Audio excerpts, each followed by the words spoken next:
to my YouTube channel. I'm Sneha, pursuing my BA course in SJC Institute of Technology, Chikbalapur, and I am from ECE department. Now I am here to discuss about universal human values and the based on the topic of how to evaluate and judge people. How to evaluate and judge people. We can do this by pay attention to actions. What does the person do with their free time? Interest. What are they interested in? Listen. Is every conversation about them? Trust your intuition. When you get an overwhelming sense about someone, you best listen. Self-report assessments. Self-reports are one of the most widely used formats for psychometric testing. Behavioral observation. Another useful method of personality assessment is behavioral observation, interviews, projective tests. And now we will see how to evaluate the attitude with work. Identify the type of negative attitude your employee is demonstrating. Avoid attacking personality. Be specific and provide examples. Be direct and end on a high note. One on one meetings, informal chats encourage an attitude adjustment. And now we have an overview of the evaluation process. In that, we have four types. First one is observation, and the second one is gathering information, and the third is analyzing information, and the last one is drawing conclusion. Observation. It starts by observing an individual's actions. Gathering information is nothing but next collect relevant information about the individual. And the analyzing information refers to consider each piece of information in detail. Drawing conclusion is nothing but finally draw an appropriate conclusion based on the information collected. Factors that influence our judgments. Physical appearance. People's physical appeals gives our perceptions of their abilities. And the second one is stereotyping.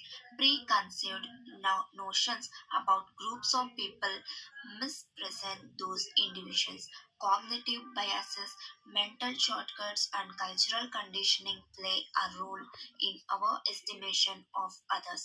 And the next one is context. Setting, situations, and circumstances impact our evaluation of people. Emotional state. Our emotional state can cloud our judgment. And the last one is confirmation bias, the tendency to favor information that confirms our already held beliefs. And now we have the types of biases that affect our evaluations.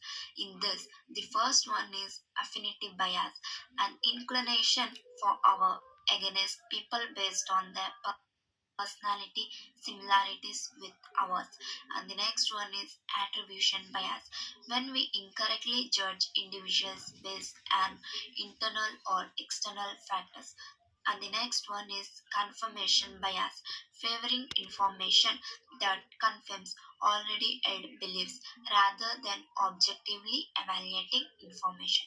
And the next one is halo effect, a general positive appraisal of an individual makes a positive impact in their individual traits.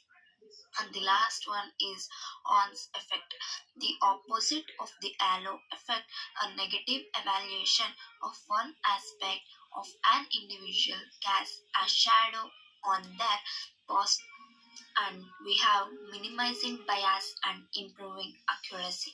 In this, suspend judgment, attend to the behavior of an individual without judgment. Be aware of cognitive biases. Consider your assumptions and prejudices. Use objective criteria. Create and rely on objective criteria to evaluate individuals. And the next one is get a second opinion. Consult with someone you respect and also trust. Avoid group identity. Recognize the tendency to identify with groups and not let these associations cloud your judgment. Now we have the importance of context in evaluations. In this, the first one is situational influences. Individuals respond to different situations in different ways. This influences evaluations. And the next one is cultural differences. Culture plays a vital role in shaping our perspectives and influence the way we judge people. And the next is relationships. The type of relationship between evaluator and the individual being evaluated influences our opinions. And the last one is time frame. Evaluations should consider the period over which observations were made and not rely on a single point in time. And next, we are having the ethical considerations in evaluating others. And in this, the first is truthfulness. Be honest about what you are evaluating and why. Fairness. Evaluations should be fair. Use objective criteria to evaluate people and treat everyone equally. And the next is respect. Treat others with respect. Consider their feelings and do not demonstrate prejudice or bias. And the next is protect confidentially. Keep evaluation results confidential and only discuss them with authorized personnel. And the next is use evaluations for appropriate purposes.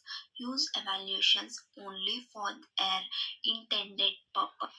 Here we have the practical applications of effective evaluation techniques. In this, the first is performance evaluations. Track employee performance and reward hard work. And the next is hiring new employees.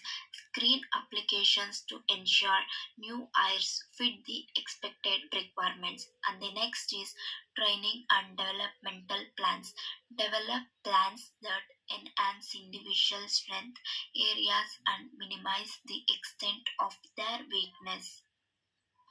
Finally, we came to conclusion that it can be concluded as it's important to recognize the impact of first impressions, behavioral patterns, communication skills, body language, past actions, context, and biases on our evaluations of others.